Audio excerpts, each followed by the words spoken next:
Alors c'était en 2014, moi j'étais aux Beaux-Arts de Paris, Elsa était aux Arts décoratifs de Paris et on a fait toutes les deux le même échange scolaire à la School of Visual Art de New York. Et tout en découvrant la ville, en fait on a commencé à s'assister sur des projets communs, photos et vidéos. En rentrant en France, on a décidé de se lancer dans une aventure commune et de faire un projet notamment qui s'appelle A Couple of Them. À travers ce projet d'autofiction et d'autoportrait donc qu'on a réalisé entre les États-Unis et la France, on avait envie de faire quelque chose qu'on ne pouvait pas faire l'une sans l'autre et de là, le duo est né.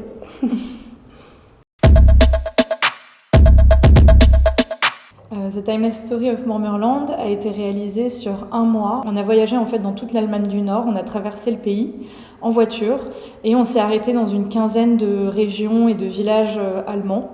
Et chaque fois qu'on arrivait, on avait donc réservé tout un tas de maisons, de logements qu'on trouvait intéressants d'un point de vue esthétique et aussi d'un point de vue de localisation.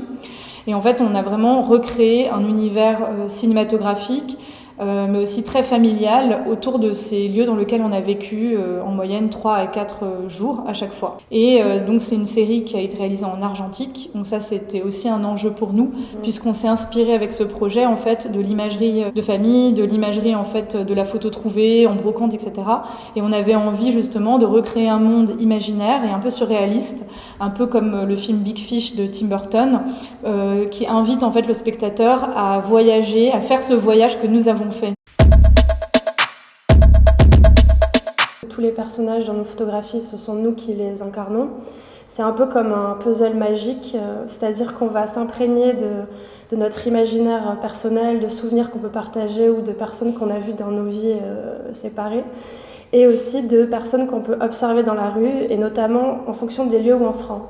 Parce qu'en fonction d'un projet, on change de territoire et on va changer du coup d'ambiance. On va s'imprégner d'un lieu, on va énormément observer les couleurs, les textures, les coutumes des gens. On va vraiment imaginer quelle personne pourrait vivre dans ce lieu. C'est grâce à ça qu'on va incorporer et incarner les personnages. Et c'est comme ça qu'ils vont devenir vivants, entre guillemets. Et ensuite, il y a vraiment un travail de performance et d'incarnation où toutes les deux, on va jouer nos personnages. On va les faire naître seuls, mais on va les jouer ensemble. Et une relation va naître, une relation fictive bien sûr. Et après, c'est comme ça qu'on rentre dans l'histoire et qu'on se prend en photo. Ce qu'on trouve, nous, intéressant d'un point de vue psychologie, en fait, de jeu et psychologie du personnage, c'est qu'une fois que le personnage a émergé physiquement, dans la posture, etc., on se pose aussi cette question de ce qu'il ressent, quel est son background, dans quel état émotionnel il se trouve au moment de la photographie.